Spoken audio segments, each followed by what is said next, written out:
Well, good afternoon. Happy Friday. Last day of July. We're closing the books and not my favorite month in the mortgage industry. Let's flip the screen around here and show you what's happening today. Today, a cap or two, not the greatest week in the world. This is all built around what's happening in Japan. Japan currently selling U.S. treasuries to buy their own yen, prop up their own currency. You can see the headline down here. It's creating volatility across global markets and really weighing on demand for treasuries. As demand for treasuries slacks off, or as you start to see an entity like Japan selling our treasuries, that's going to put upward pressure on rates. And we're feeling that today with mortgage rates. If we scroll down here and take a look at the past month, so we're finishing out June right here, and then this has been the month of July. It has largely been a month of not so great news. These are mortgage-backed securities as they trade down in value. The associated interest rate goes up. We only had a little brief respite in here in the middle of the month. Otherwise, it has really not been in our favor.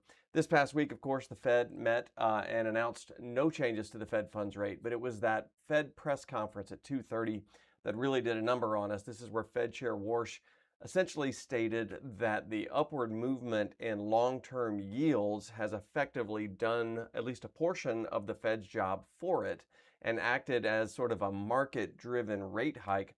Thus, the Fed really held off on adding their own rate hike. Market didn't perceive that too fondly. As a matter of fact, we saw the 10-year rise sharply towards the end of the day. Right now, the 10-year Treasury is at its highest level since January of 2025, dating back a year and a half. And this is really, in my opinion, the perception of the market that the Fed is really not yet panicking or serious about inflation. And until that happens, unfortunately, I think we're going to see the 10-year continue to rise, and that's going to put upward pressure on interest rates. Not to be outdone by what happened with the Fed, Fannie Mae and Freddie Mac each announced Q2 earnings this week. This is the most recent 90-day window, closing out the second quarter of 2026. Fannie Mae posting $4 billion in net profit, and Freddie Mac almost matching them at $3.8 billion. The Freddie Mac number is really startling. It's about a 60% increase over this time last year. Let me take you to some of the highlights here. I'm going to move to another screen. Here we go. So these are some of the highlights of those figures. So 7.82 billion in net income across Fannie Mae and Freddie Mac. They are now a combined net worth of just under 200 billion. What makes this so startling is that they're doing it on about 65% less volume or less production than we had in 2021.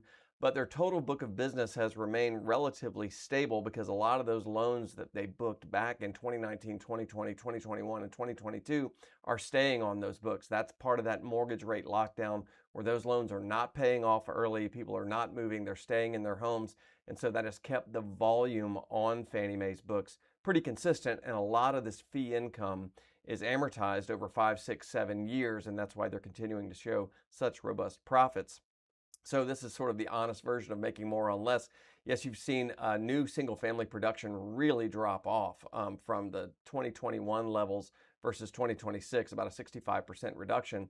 But the total outstanding book of business has remained fairly consistent here. You can see at around 31 million total loans on the books. And then the net worth, of course, for Fannie Mae and Freddie Mac has just skyrocketed. If you go back to 2020, Fannie was worth about 25 billion, now up to about 116.5 billion. Freddie Mac was worth about 16 billion back in 2020, now all the way up to 77 billion. That is a 158% increase in total net worth since 2021. That is staggering when you take a look at some of those figures. More here, and I'll certainly put the link in the post for you. If I can be of any service to you over the weekend, don't hesitate to reach out, mark.milam@highlandmtg.com. Have a good weekend.